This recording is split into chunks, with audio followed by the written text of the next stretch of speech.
Good evening, Europe, and thank you for tuning in. Welcome at our 19th European Week of Regions and Cities, this year under the overarching motto, Together for the Recovery. My name is Maja Pavlovic. I work at the Directorate General for Regional and Urban Policy at the European Commission. Good evening, Europe. I'm Dino Subasic from the public broadcaster in my home country, RTV Slovenia, and I'm delighted to welcome you to this year's Citizens Dialogue. As you can see behind us, we are in the beautiful city of Brussels, in the heart of Europe. Indeed, and like Dino already said, he is co-moderating this event this year with me, not just this event, but also the closing session. Dino is one of our alumni from the Youth4Regions media program, and he is also one of the finalists from last year's Megalici Niedzielski Prize. It's a real pleasure to have you here. Thank you, Maja. I'm very happy to be in this TV studio of the European Week of Regions and Cities. But we are not alone here. We have an active audience of young journalists and young journalism students from the Youth4Regions media program. And I believe they have a lot of ideas to share with us, and I can't wait to hear all of them. Actually, maybe before we launch our dialogue, we already hear some of their thoughts. Should we maybe feel their pulse? What do you think? Yes, Maja. Let's do that. And while Dino goes and finds some interlocutors, allow me to explain that this session will be held entirely in English language. However, if you are following us on the online platform, you can also choose to listen to either German or French interpretation. So, Dino, who do you have in front of your microphone? Your comment about the past year and a half. How did you experience it? Well, I actually started my first job as a journalist in March 2020, when most of the people in my newsroom were working from home. And when I left that position a year later, many of my colleagues were still working from home. So I actually never had a chance to meet some of them. And you know, I'm just one of many young people all across Europe who've not just lost out on like these very important, unique experiences of starting a new job or a university course or graduating from university, but we've really lost out on a chance to meet, you know, friends and colleagues and build this network, which is so important for our careers and like our futures. Yeah. Yeah, it really is a different experience. Moving on with you, Christoph, I'd like to hear your opinion as a young European citizen, but also a young journalist about the pandemic and the recovery. Do you believe we can think the worst is now behind us? Thanks, Dino. I'm from Malta. I'm here in person speaking with you. I'm fully vaccinated against a new virus. So, yes, I think the worst is over, speaking from a privileged position. And this really shows the magic we can achieve through European cooperation and by listening to the right experts.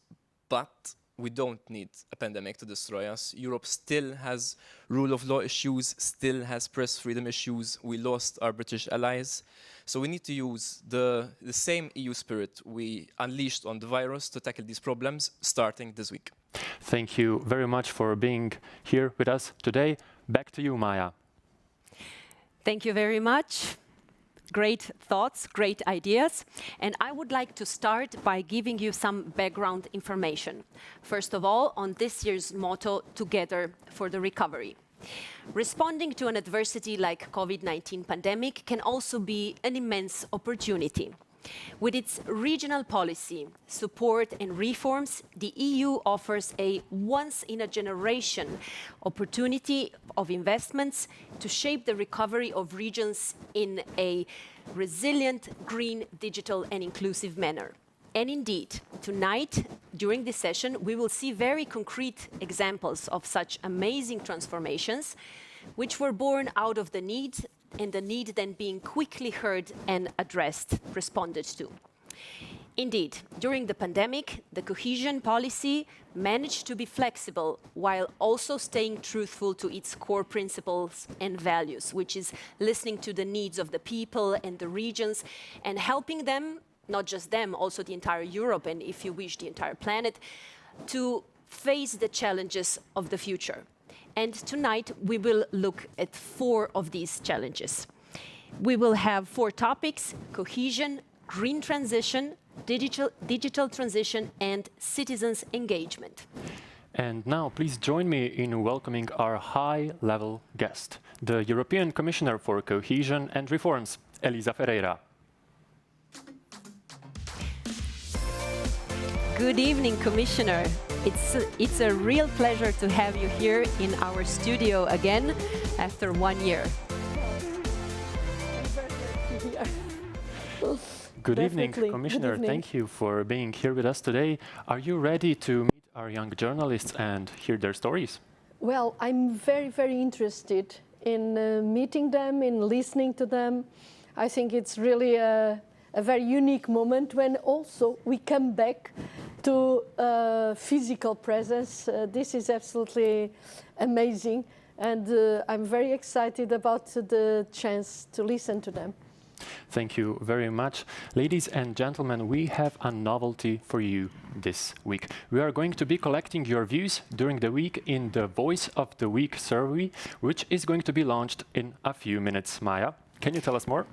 Yes, with pleasure. Indeed, this year's novelty is about measuring your opinions, because the pandemic has dramatically reshaped the way we live our daily lives, and we would like to hear from you your ideas, your suggestions on how to encourage people and regions to take the path and to make the recovery strong, resilient, green, digital, and inclusive. So, indeed, we want to hear your views. I am truly looking forward to participate. We will officially launch the survey now, and it will be available on the week's platform until Thursday, when we will present the results with the President of the Committee of the Regions, Apostolos Tzitzikostas, and the European Commissioner for Cohesion and Reforms, Elisa Ferreira. Commissioner, will you do us the honor and officially launch the Voice of the Week survey? Well, yes, I will. Thank you. Yes. And thank you, Commissioner. This was the official launching. The survey is now indeed online. So, dear audience, please open Slido, use the opportunity during the week, use the hashtag Voice of the Week, and make your voice heard. Let us also show you how it looks on the swap card. You go to your online platform to use the button and to give your opinion. And I should tell you that we will upload the results of the survey also on the platform of the Conference on the Future of Europe as the feedback from the EURegionsWeek audience. So, survey on Slido is now open, but we will also use Slido tonight for the interaction with the real and online audience during the dialogue. Perhaps we should make a test and try it, but first we go to our colleague, Amaury, who is in our Slido corner, and will be helping us with collecting and presenting the questions. Good evening, Amaury. Hello, Maya. Good evening, everyone. So let's help everyone get warmed up. Grab your device, open Slido, and type in the code Dialogue of the Week.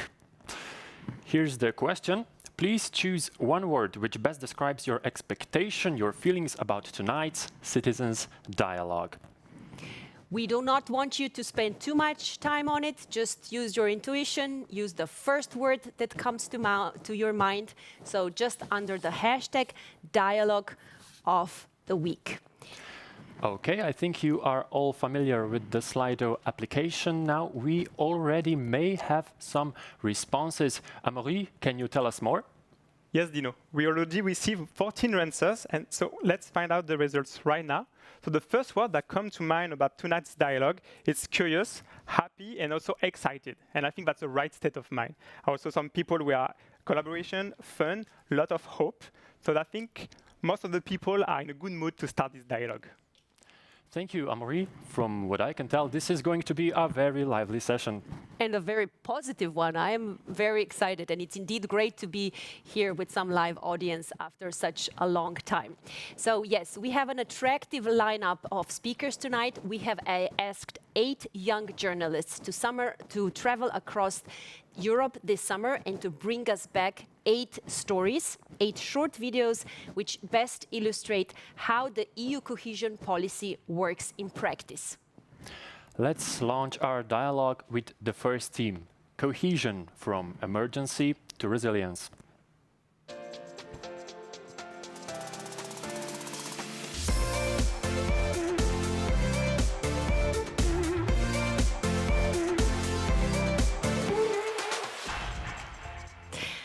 Warm welcome to Laura Cuesta Ramirez from Spain and to Agnieszka Woźniak from Poland. You two both come from TV. You are TV reporters, and you brought us back stories from 2 areas of life which were actually among the most affected, the most immediately affected. So the health sector and the education sector, education process. And I suggest that we start with you, Laura, and let's first look at the video on the EURegionsWeek project.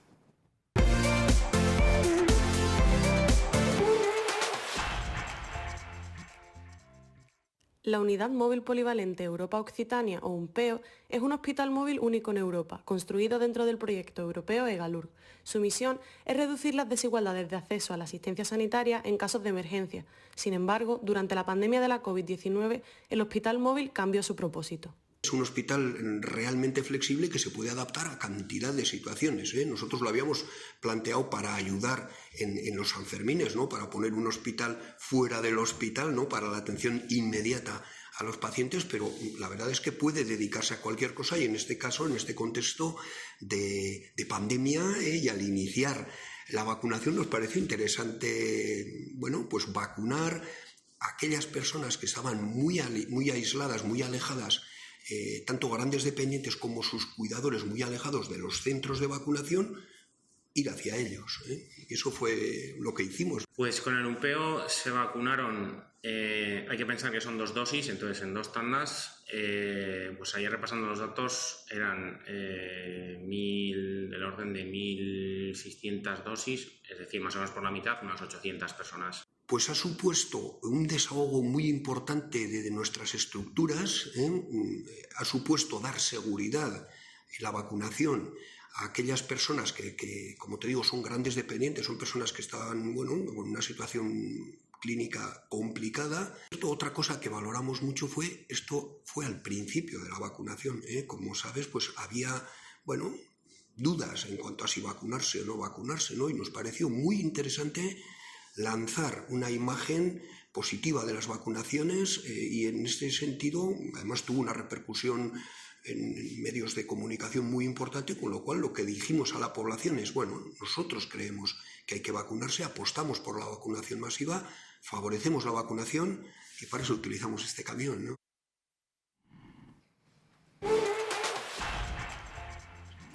Thank you, Laura. In early 2020, we have seen images how in China they very quickly constructed the hospitals for the rising number of COVID-19 patients. But the project which you presented seems to me even more useful because these mobile hospital units can actually very quickly be reassembled and moved to another place. Oh yeah, absolutely.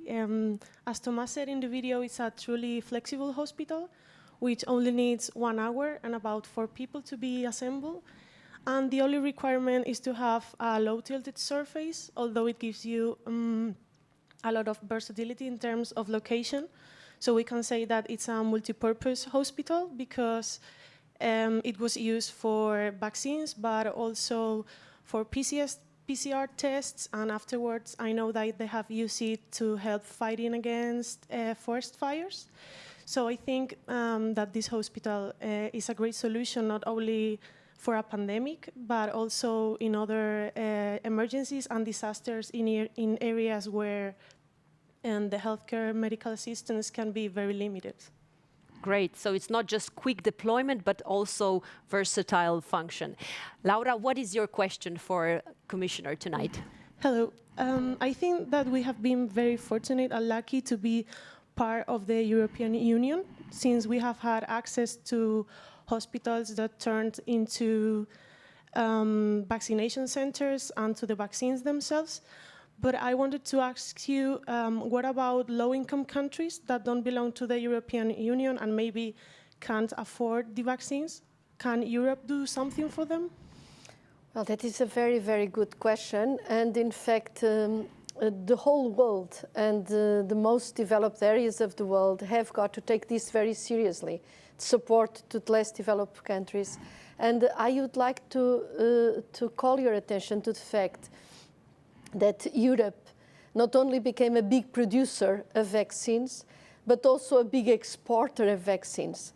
So when we look at the amount of vaccines that we have produced internally and distributed internally, we are about 700 million vaccines, but we exported the same amount to the other countries. And of course, we are investing about 1 billion in support to the less developed countries. We are joining efforts with, we are part of this pledging entity, and we are working with other developed areas in the world so that we really give very clear support. For time being, we have already offered about 200 million, but we are planning to give another 250 million very soon. And also we are working in building some facilities, helping to build some facilities, namely in African countries. Of course, I would not hide that also there are some challenges in the distribution of the vaccines. This idea that you are giving is maybe an inspiration also for this kind of delivery, because in certain member states, in certain countries, not member states, but in certain countries, the conditions for the actual delivery of the vaccines, they are very difficult to meet, particularly in African countries that are really fighting against a lot of problems in the distribution as well.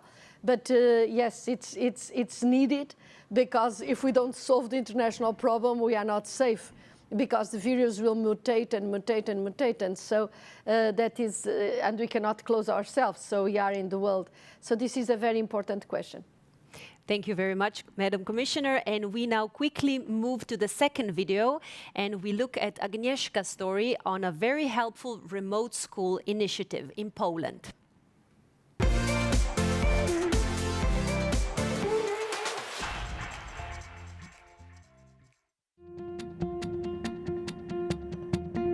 Mój kolega Mikołaj niestety nie mógł być na lekcjach, bo nie miał laptopa,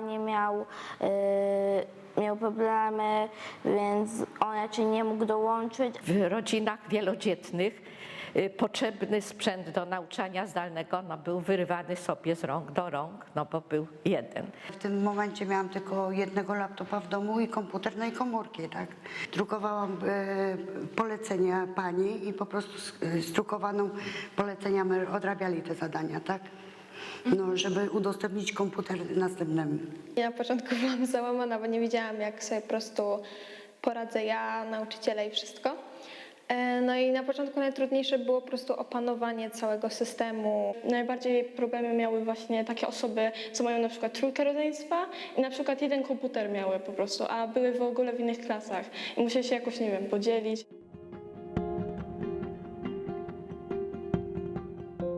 Potrzebowaliśmy sprzętu zdalnego, takiego, które można było wypożyczyć, który miał w sobie równocześnie i kamerę, i głośniki. Pozyskaliśmy dofinansowanie w wysokości 224 000 na zakup laptopów. Zakupiliśmy 95 laptopów do zdalnego nauczania. Nieobecność na każdych zajęciach to są już braki w edukacji dla dziecka, więc każdy dzień jest na wagę złota, więc każda pomoc w tym zakresie była bardzo cenna. Dzięki programowi Zdalna Szkoła i Zdalna Szkoła Plus, to te rodziny, których albo nie było stać na zakup sprzętu, albo miały problemy organizacyjne w swoim własnym domu, spowodowało, że mogły wyrównać poziomowi pozostałym dzieciom z innych szkół i klas.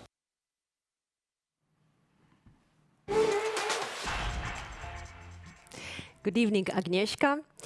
Good evening, everyone.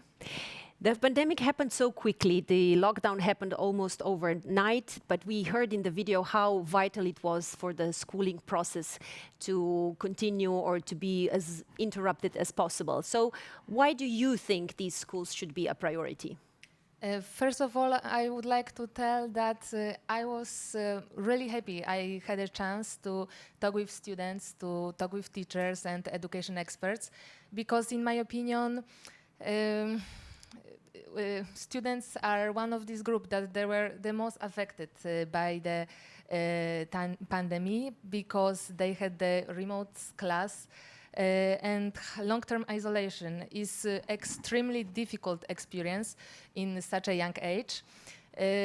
Even though the remote school was a really good option, it was just a substitute, but the possibility that they could see each other through the screen, they could talk with each other, was extremely helpful.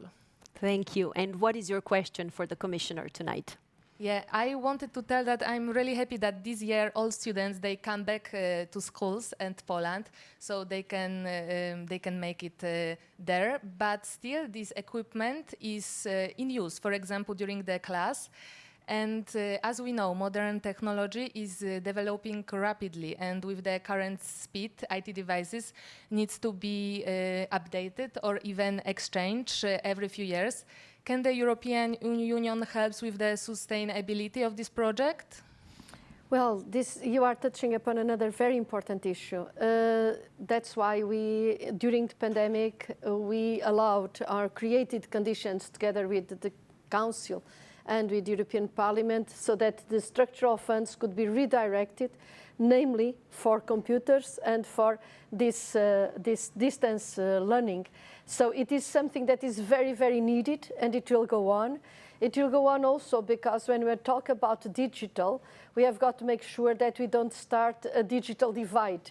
If we don't provide all the regions in Europe with the infrastructure and the capabilities to use the digital methods and instruments, of course, we are cutting away part of the population. That's not our point. So it's something that is really welcomed. Thank you. Thank you, Commissioner. And I would like to again invite you to take part in our dialogue. Go to the Slido application and use #DialogueOfTheWeek to take part in our dialogue tonight. And I believe we can now maybe move already to the second topic. Thank you once again, Commissioner Ferreira, and thank you, Laura and Agnieszka. Let's move on to our second topic, green transition for a sustainable and green recovery.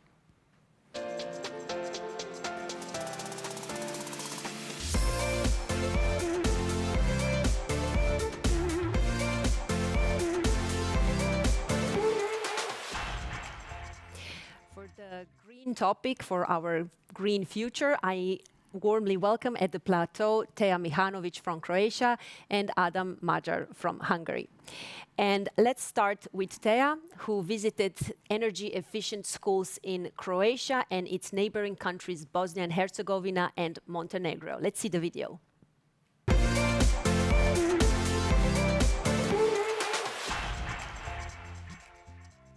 Cohesion policy is making schools of Croatia, Bosnia and Herzegovina and Montenegro greener. Smart Schools project resulted in 7 energy-efficient schools, new biomass heating, school solar labs and 20 innovation sustainable products. It's also necessary to emphasize the importance of other activities such as school competition in energy saving by changing behavior, energy management training and the camp for young innovators. Through all those activities, we have increased knowledge about and raised awareness about rational energy consumption, energy efficiency, and use of renewable energy sources in project area. We spoke with the principal of Ivan Goran Kovačić Energy Efficient School. Mi smo imali određene probleme kada je u pitanju toplotna, pa hajde da kažem i zvučna izolacija koju smo na ovaj način riješili, tako da su sada djeca učionici puno više fokusiranja na izvođenje nastave nego što to ranije bila. Project developed a cross-border youth camp for renewable energy innovators. Jedan učenik imao ideju da napravi samohodnu kosilicu koja koristi sunčevu energiju kao svoj pogon. Jedan je imao ideju da napravi solarni kolektor koji koristi stare prazne limenke. Jedan je imao ideju za napraviti pametnu kantu za otpad, dakle kantu koja automatski registrira koliko je popunjena i javlja, na primjer, nekome ko brine u toj školi o otpadu, da je popunjena, da je treba isprazniti. We hope that education in greener and smarter schools will inspire these young minds to further develop energy-efficient ideas and create a sustainable environment for themselves and others.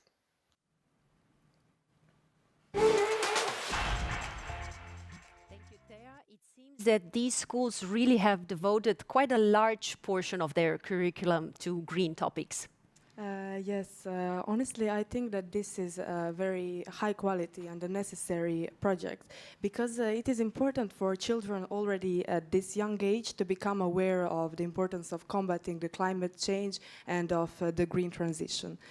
However, what worries me is the fact that actually these areas of Croatia, but especially the EU's neighbor, Bosnia and Herzegovina, are less developed and they are characterized with high unemployment rates and unfortunately people often emigrate from these areas.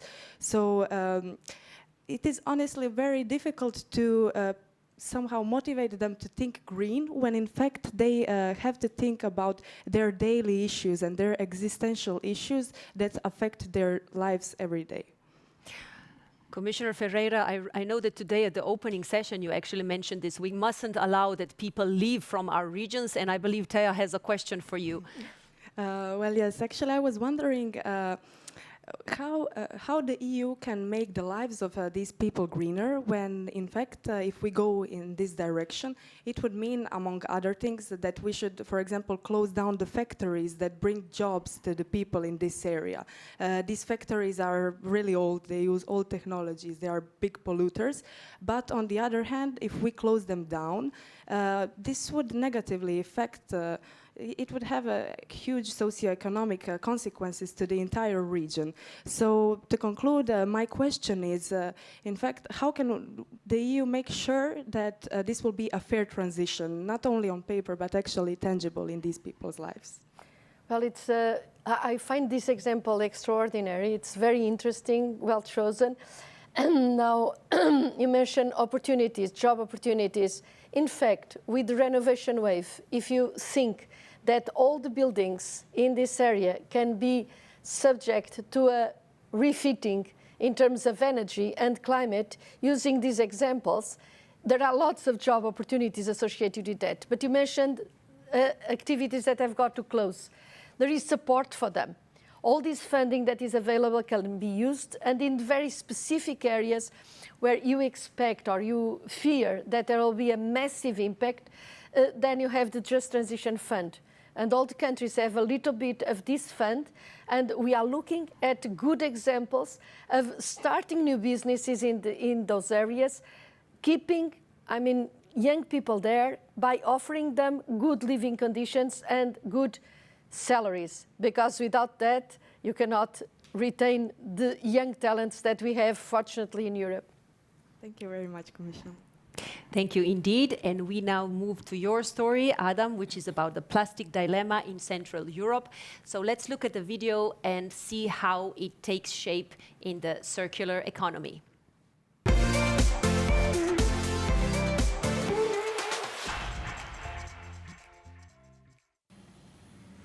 Hungary is one of the world's top film production destinations. This is the canteen of a huge studio complex, frequently hosting Hollywood movies. Hundreds eat here every day, which means a lot of waste is being generated. The catering service here used to use plastic packaging, but eventually found a better solution, thanks to an Interact project called Biocompact, compostable food containers. This is why it's an innovation, because if we use a different company, you're basically only allowed to compost the food residue, and you have to get rid of the packaging. But with the compostable packaging, we can actually get rid of everything at the same time. So this is how our message sounds as well, and that's how we actually use signage on our bins that you can drop everything in the bin. The catering service now collects 2 tons of compost each month. The Biocompact project is about promoting sustainable packaging in Central European countries. This factory took part in the development of materials that can be real alternatives to plastic. There are some complicated products which mix paper with compostable bioplastic, and also simpler things. The factory's CEO showed us an example. Here's a traditional takeaway lunchbox. It is made of plastic and it is sealed in order to keep the food in it during the delivery. Thanks to our new sealing technology, we could replace it with a paper container, made entirely out of paper. The top is perfectly welded to the base, so it keeps the food inside just as the old one.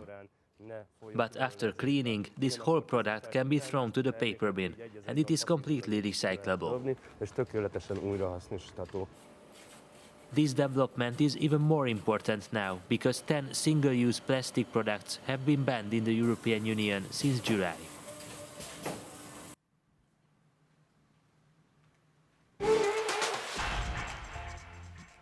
Thank you, Adam. As you can see, the green topic is very close to my heart, also literally. And this looks very interesting. I would be curious to know how long it takes for the packaging to turn into compost. But I'm curious, what inspired you most about this project? The most inspiring thing for me was when we are talking about climate change, we always think that we are too small to make a difference on our own.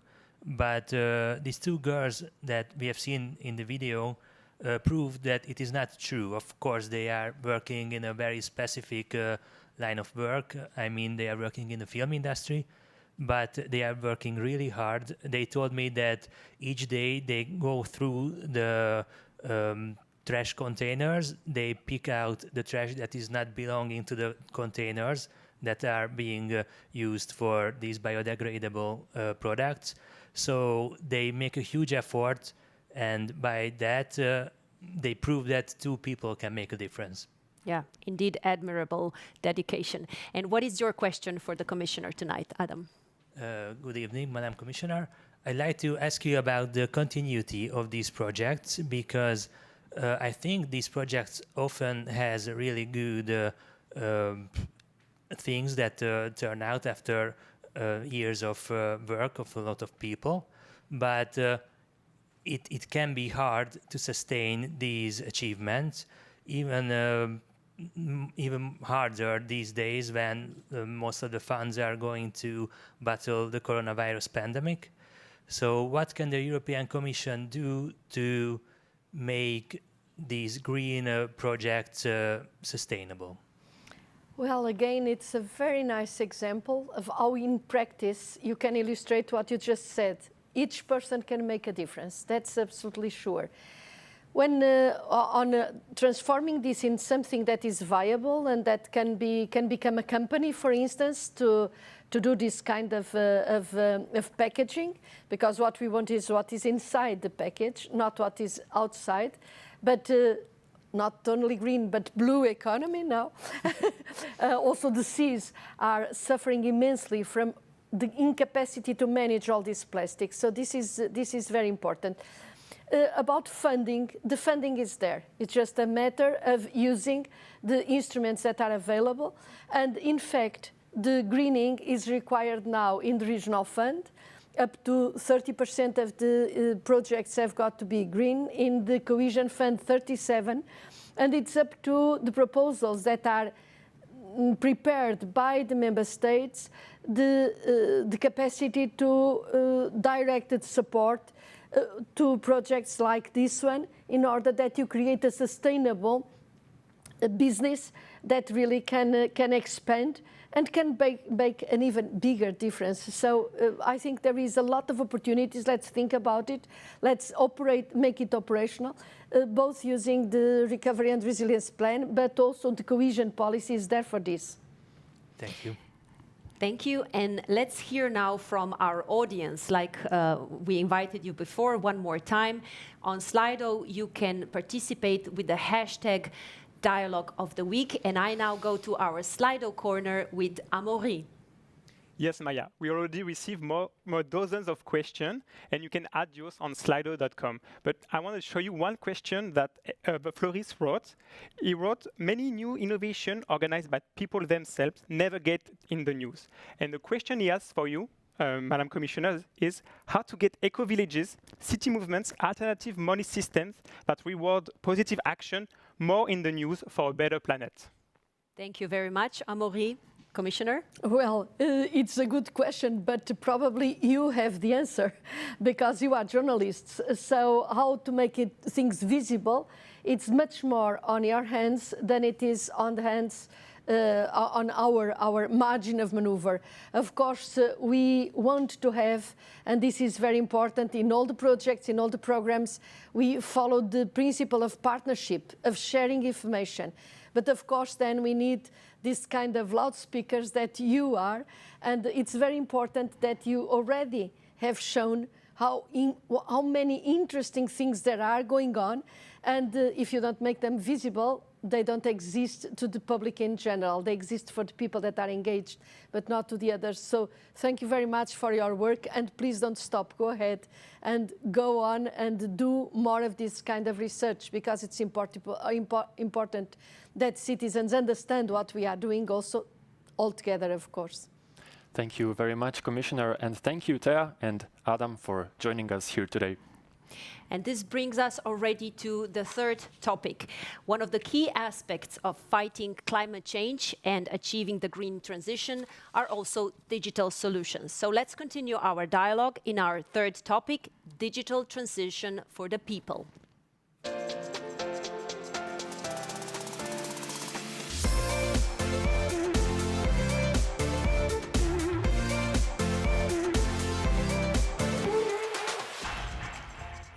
I'm happy to welcome Amey Soutberg from the Netherlands and Felice Florio from Italy. Let's start with your story. Amey, we are going to discover how 5,000 villages in the remote areas of Greece have now gained broadband internet access.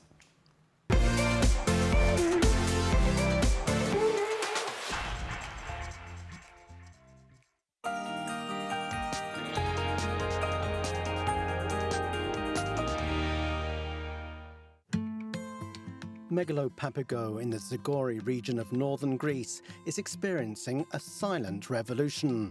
Like 5,000 other villages in remote areas of the country, this small community, which until a few months ago had no connection to the digital world, now has broadband internet access.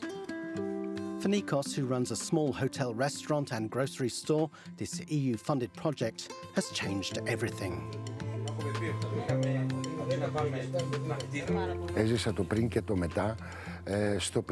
I've experienced before and after the internet.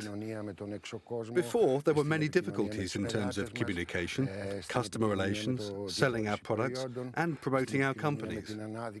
Now, the speed is amazing.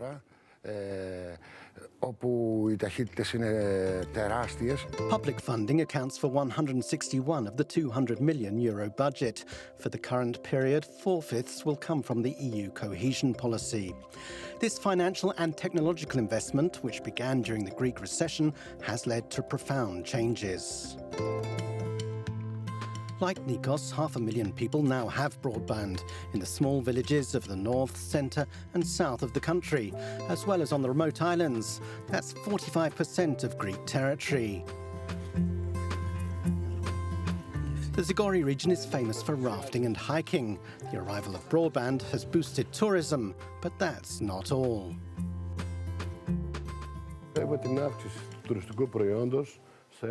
There's been an increase in tourist bookings of up to 30%.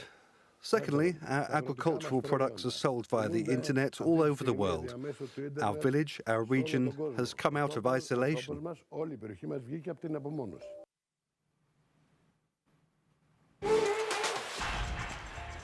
Amey, when seeking new solutions, many new collaborations may be found.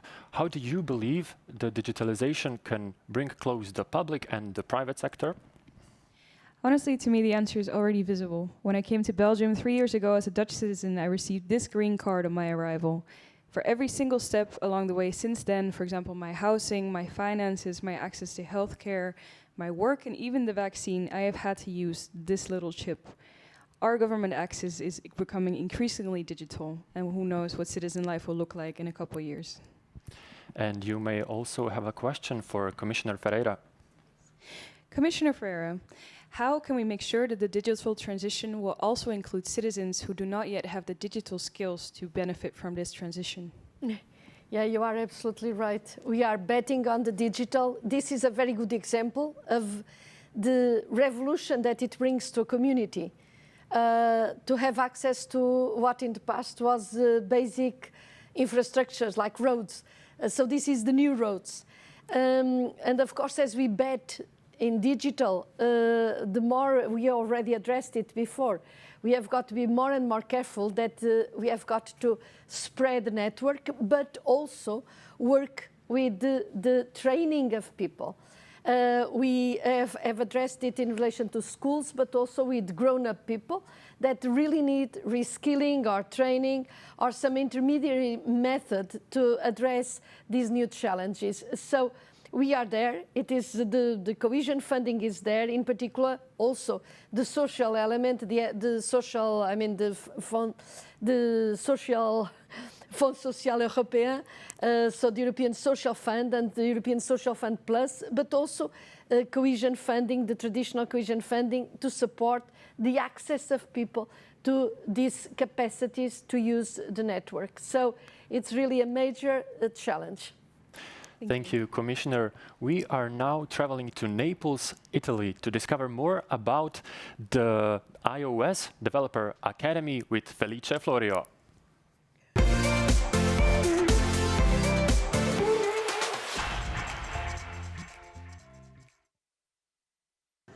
San Giovanni è stato sempre il quartiere operaio di Napoli. Poi purtroppo c'è stata questa fase proprio di crollo della presenza di fabbriche e di attività produttive qui dentro, quindi questo quartiere, che aveva una solida base sociale, politica, che era costruita intorno ai sindacati, alle associazioni cattoliche, alla parrocchia, anche ai partiti, diciamo, quindi è crollata tutta quanta ed è diventata chiaramente una zona un po' critica. La presenza dell'università, diciamo, ci fa piacere vedere che sta dando invece una ripartenza, diciamo, al quartiere. Io ricordo sempre che noi abbiamo fatto la scelta di non mettere nessun tipo di chiusura, cioè tutti gli spazi che sono disponibili, anche queste aiuole che noi abbiamo, sono aperte, possono essere fruite dai cittadini.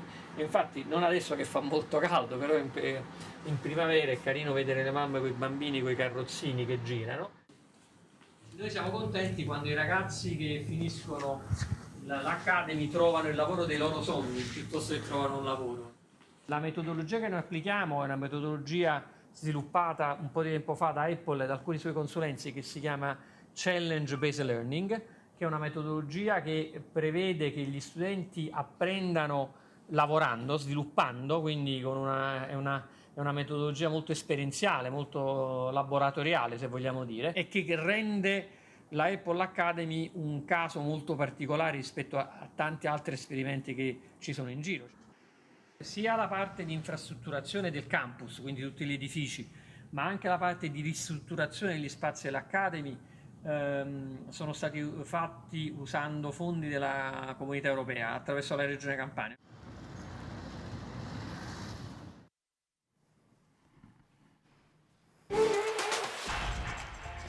Felice, do you believe that a collaboration between a company and a university like the one we saw in Naples could affect the region's decision-making processes towards a more digital approach?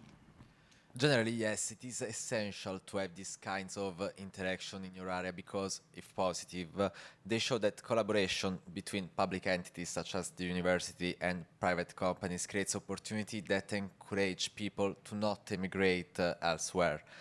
And if these people manage to train in a digitally depressed area like Naples, it's easier for public or private companies to find resources to hire. The added value of having people with high skill in digital as employees, then induces the organization to invest in digital transformation. The challenge for the Campania region, Naples, and their politicians, obviously, is to create the conditions to make these investments in technology and digital easier. We need to streamline bureaucratic processes and create a deeply meritocratic environment.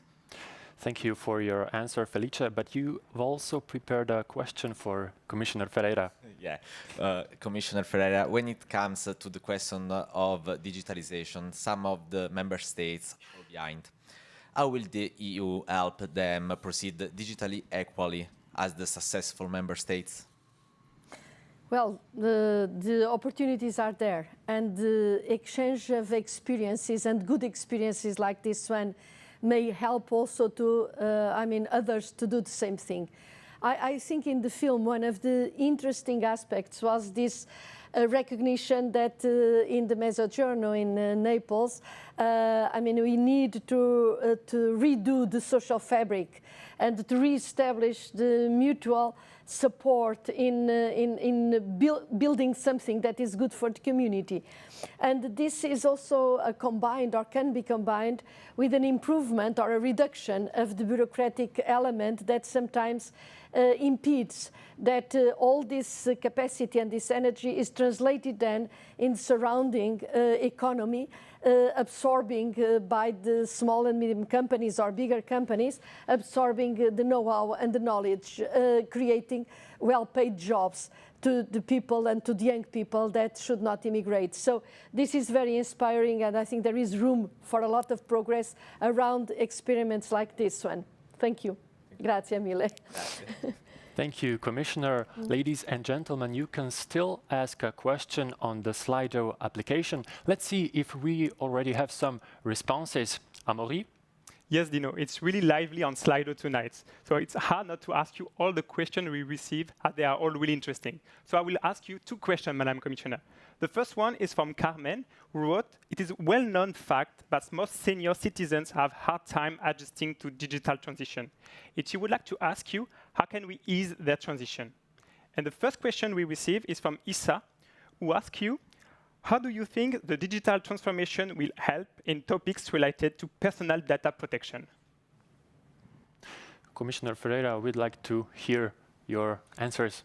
Well, I think this touches upon, shades of the overall discussion that we have about the potential of the digital. And I think in particular when you talk about the senior, how they can exceed, we have very good examples, but we need institutions or they don't have to be very formal, but there are associations, there are local entities that really are performing fantastic work, even with senior citizens that are adapting very quickly to this. I'd also note that digital allows for the improvement of the quality of life and job opportunities in medium-sized towns, in rural areas, as we saw, in places that are not really big cities, big capitals. And this offers, with the right infrastructures, a very good environment also for senior people, if they really are helped, if they need, to join in and to be part of this new way of living together in a community. So maybe we have opportunity here, if we manage it right, to rebalance the poles of growth inside Europe, and in particular in certain member states that are very congested in very specific areas where growth is endless and problems are endless, and then the funding goes to correct the problems of the past instead of being directed towards future-oriented investments. And this is a risk as well. Thank you, Commissioner, and also thank you, Amé and Felice, for your insights.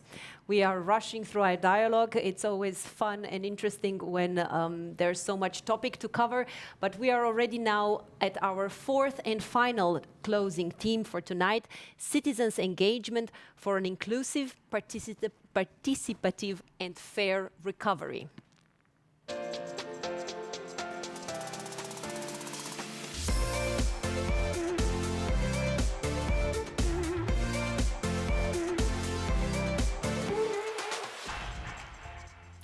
Alexandru Stansiu from Romania and Lukas Paškevičius from Lithuania. Welcome. Let's start with you, Alexandru, and let's discover the participatory budget approach used in the municipality of Cluj-Napoca.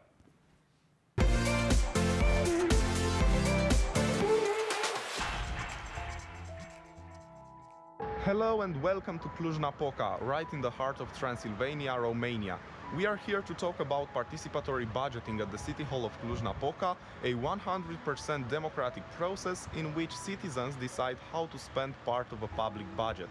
It gives people real power over real money, and without this instrument, it is possible that the interest of a specific social category will fall off the city's agenda. For example, let's take into account young people. Since there is participatory budgeting at the City Hall of Cluj-Napoca, there were implemented dozens of projects for them, from street art and skateboarding facilities to buying new school buses or even developing a youth center. Now, let's go to the City Hall. We have launched the 4th edition of the participatory budgeting process in Cluj-Napoca. It's an online process. We are having more than 100 projects submitted by the citizens, and now we are entering the voting phase.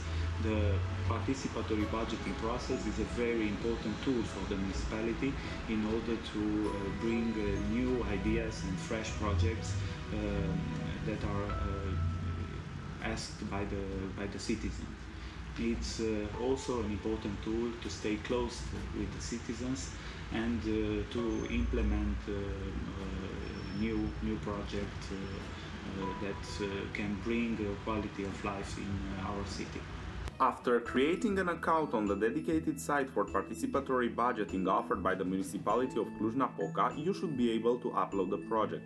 You must write down the name of the project, a short description, some details about the location, arguments in its favor, and the budget estimation. You could also add some files in order for your proposal to be better understood. And now, let's go and see what the citizens have to say about participatory budgeting. A real instrument to combat social and economic inequalities. Giving citizens control over where the money is spent locally. Reduce corruption and help the economy to relaunch. Empower citizens to make a more active role in their communities.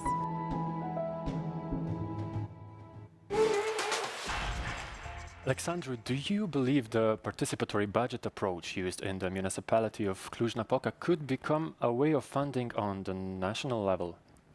Good evening and thank you. Well, there are some advantages of implementing participatory budgeting on a national level too, like transparency or giving real trust and power to citizens. But from my point of view, it can be as efficient as it is on the local level. Locally, it is easier to imagine how a budget is spent, just because a city hall doesn't have so many areas of competence as a government. We can say that the budget of a city hall is like the budget of a family, but on the other hand, the budget of a whole country is much more complex than that. Furthermore, we should take into account that on national level, the population is randomly dispersed. So by implementing participatory budgeting on the national level, there could be some disparities between regions because of the population distribution and consequently votes, so that there will be, ironically, the danger of not addressing people's needs. Thank you for sharing your thoughts, but we'd also like to hear your question for Commissioner Ferreira. Good evening, Commissioner. From my point of view, in the context of the post-pandemic relaunch of local economies, a participatory budgeting approach is one of the most efficient tools in addressing people's needs. What are your future perspectives on investing in this kind of projects across the European Union? Well, I think it is very important, in fact, to have this participation of people. What we do is to, in each operational program, we call it like this, cohesion policy, we have a monitoring committee, so a committee that is part of the management of the funds, and then we have observatory entities that can be there as well and understand. So we are really increasing or asking the management authorities to engage with other people. And according to the legislation, it's in fact a requirement that not only when you decide where you are going to invest, but also in the monitoring of the implementation. Now, you mentioned a specific case, this participatory budget.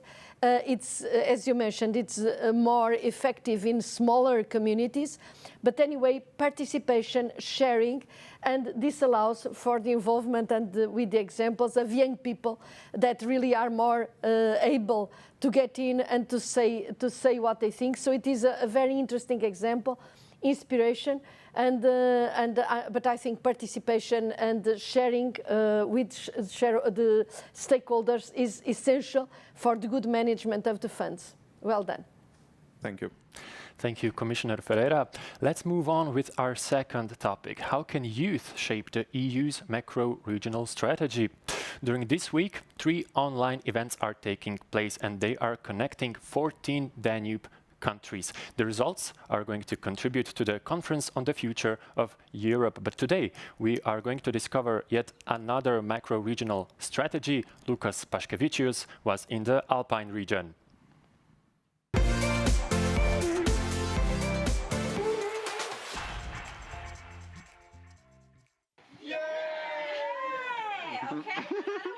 The story with Youth Shaping Youth App started 3 years ago.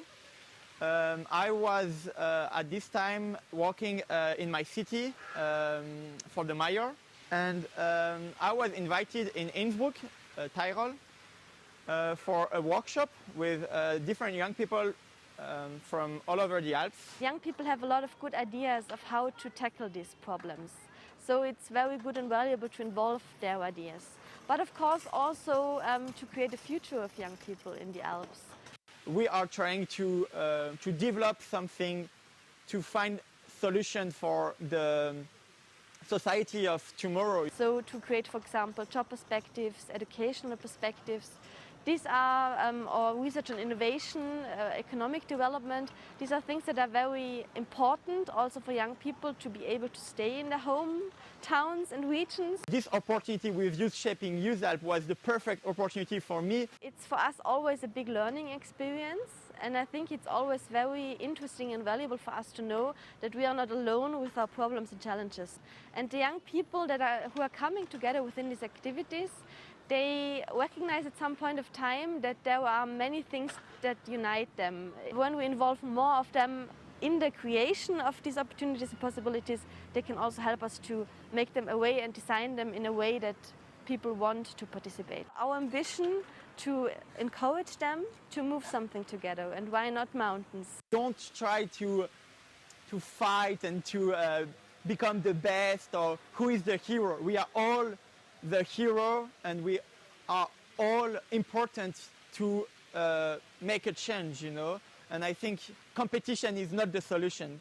Cooperation is the key of the change that we want to make.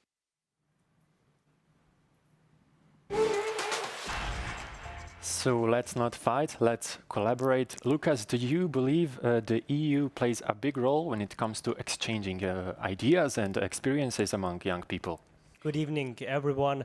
Definitely. And we saw that in the video. And what we are doing now, we are sitting at the same table, yes. We are discussing no matter who we are, doctor, politician, journalists, even the commissioner. We are changing our ideas. We are sharing our experience. And the European Union gives us floor to move forward. But I see one problem. Natal said in the video that we are competing more and more, young people competing. And I believe also, I agree with Natal that competition is not a solution. Cooperation is the solution for the problems we face today. Thank you very much. And what is your question for Commissioner Ferreira? So, Madam Commissioner, there are many programs, there are many opportunities for young people today. But numbers shows that we are not active as we want.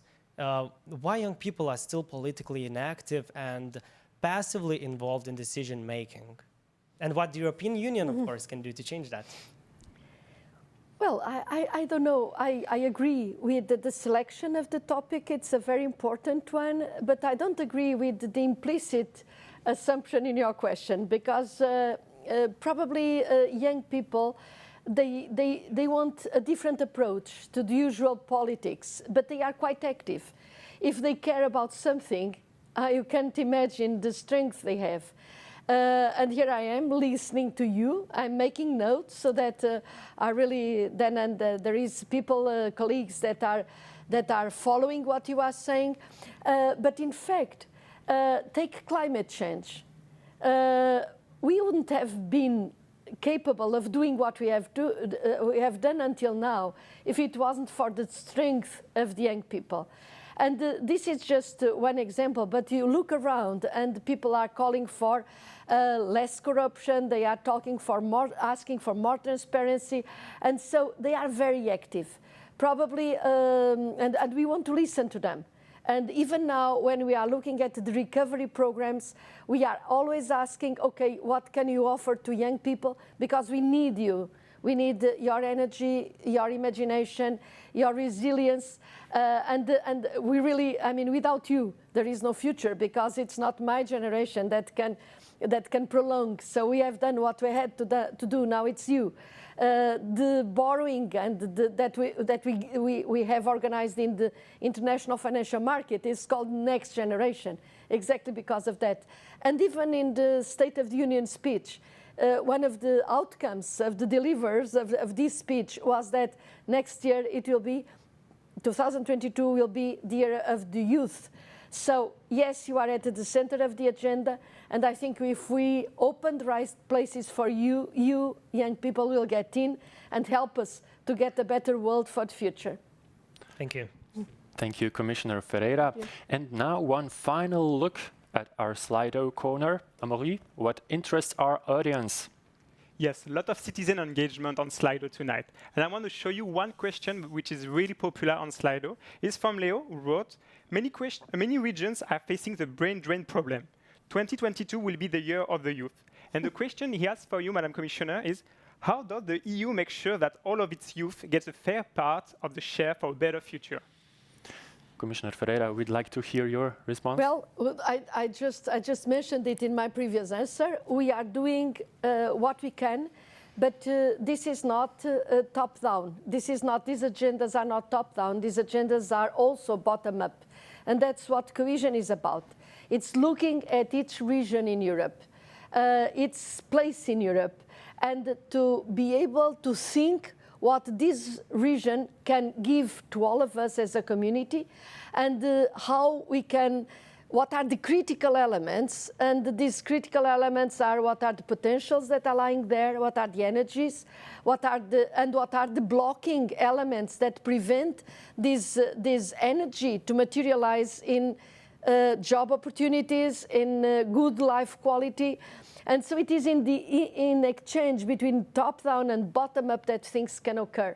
And so your work, making suggestions, calling people to participate, is in itself value-added, so that really we make the best of this historic opportunity to build back our economy, but better.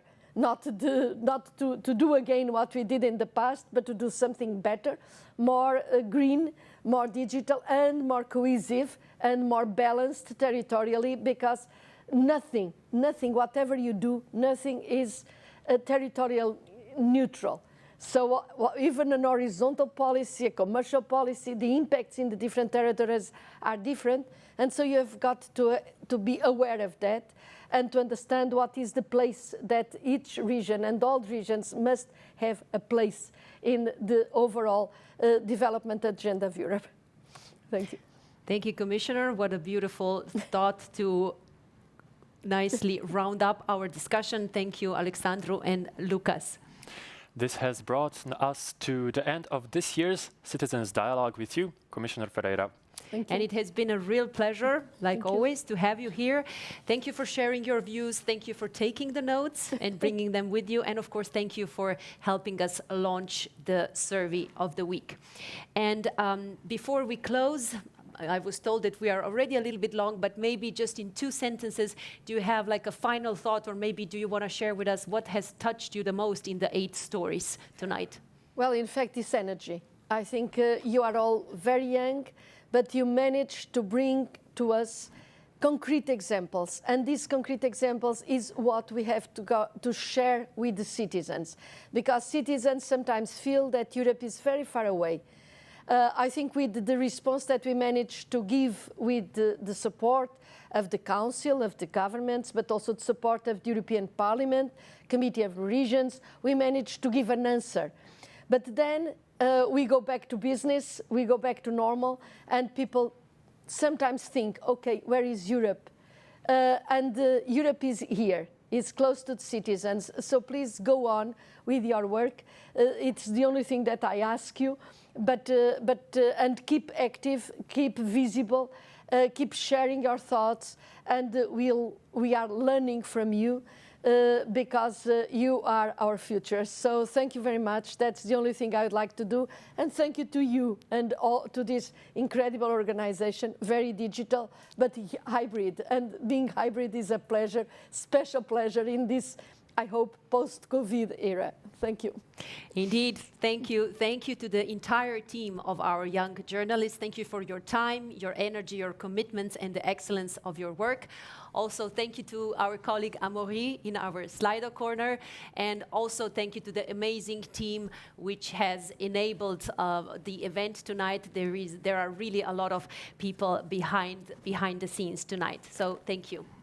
Dear ladies and gentlemen, please enjoy and explore the sessions of the 19th European Week of Regions and Cities. Me and Maya will be welcoming you back on Thursday, the 14th of October at the closing session. And then we will present the results of our survey. So again, use the opportunity throughout the week. Go to Slido, hashtag Voice of the Week, and we will comment the results with our Commissioner Ferreira and the President of the Committee of the Regions, Apostolos Tsitsikostas. Thank you very much for your attention. It's time to say goodbye now. Goodbye and na svidanje.